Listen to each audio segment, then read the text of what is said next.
Hello and welcome to this week's episode of Living Safe and Empowered. I'm Brett Lechtenberg and I'm the anti-bullying expert who's going to help you with your bullying problems in 3 days or less. We're continuing on in this topic of workplace bullying. And this week I want to talk about what I've found to be the 6 main types of bullies in a workplace. The first 2 don't happen a lot, but we at least need to talk about them for a second. The first one is physical bullying. Again, very rarely does this happen in the workplace. The laws are such that, and people by nature are such that they don't really want to be in a physical conflict. And if they get in one, they are basically kind of afraid of what could happen to them by going to jail or whatever. So physical bullying, where somebody actually hurts somebody, doesn't happen a lot at work, but occasionally. And we're not going to spend a lot of time on that. There are a lot of different ways to handle a physical bully, and I've got a lot of courses and things out there that you could do, that you could read and you could watch and that you could take that can help you with that. The second one is cyberbullying. Cyberbullying does again happen at work, but because of the way inter-office email and other things are structured, it's fairly easy to catch someone doing that, especially in an adult environment. So cyberbullying, as it is for like kids with Facebook and other things, doesn't happen a ton in the workplace. If it's happening outside the workplace, that's going to be more like of a stalking issue or something like that. Doesn't really fit in the workplace. So not really what we're going to talk about here, although it does happen occasionally. But since I had somebody ask me about this, I just want to be clear, it doesn't happen very often in the workplace. Now, let's talk about the 4 main or bigger types of bullying. And the reason bullying continues to persist is really, it's legal for the most part, in that harassment is the main kind of bullying, and it's so passive-aggressive and takes on so many different forms that it's hard to get around. It's hard to get your head around. It's hard to embrace. We all know what happens. I think the most recent stat I read was that 62% of people are bullied in the workplace or harassed. And so there's really 4 kinds. There's what I call the Jekyll and Hyde.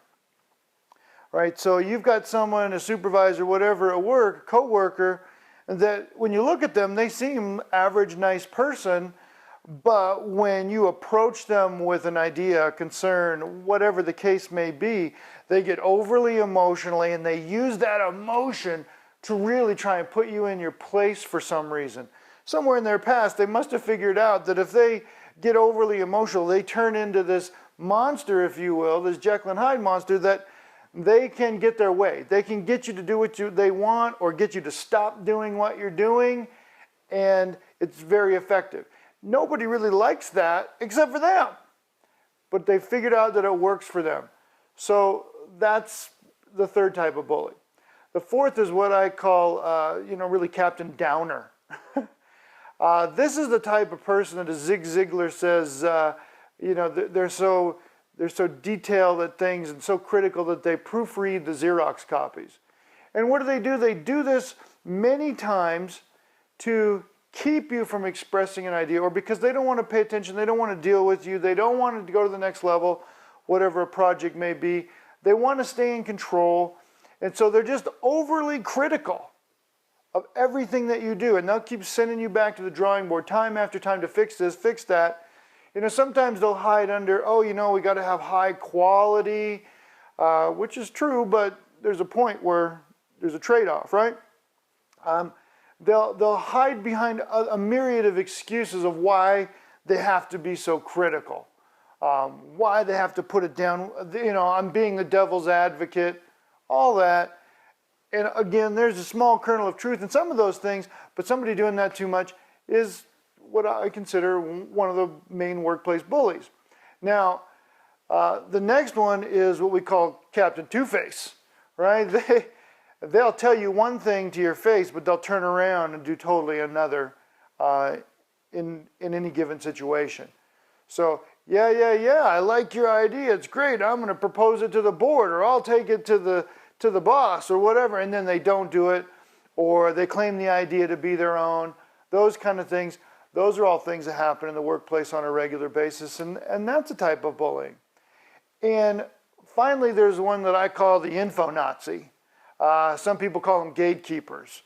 These are people that generally have taken it upon themselves to not let information pass, or to keep ideas or other things out of the hands of their supervisor or the powers that be, whatever that is in your structure. And somehow they've worked themselves into a position, or they've been hired for a position, and then they just kind of take their job too far. They're overzealous. And they just keep great ideas, they keep information from flowing back and forth the way it needs to, and until we break that cycle, or come up with a way around that, it can be extremely frustrating. And they're really just trying to exert their power to make themselves feel more powerful, to keep themselves in a position where they can justify what they do, etc. So if you're experiencing one of those 6 things, I would say you're being bullied at work, and you need to handle it as such. And in previous videos, we talked about a number of strategies. We're going to talk about more. But I wanted to make sure today that we understand what are generally considered the 6 main types of workplace bullying. Okay? So, as always, if you have any questions, comments, concern, reach out to me on Facebook. You can find the Anti-Bully Program on Facebook. You can reach out to me at Brett Lechtenberg on Facebook. And you can reach out to me at brettlechtenberg.com. Ask me your questions. I'll be glad to answer whatever I can, help you in any way I can. So until next time, think about these 6 ways, see if they fit you, and live a safe and empowered day.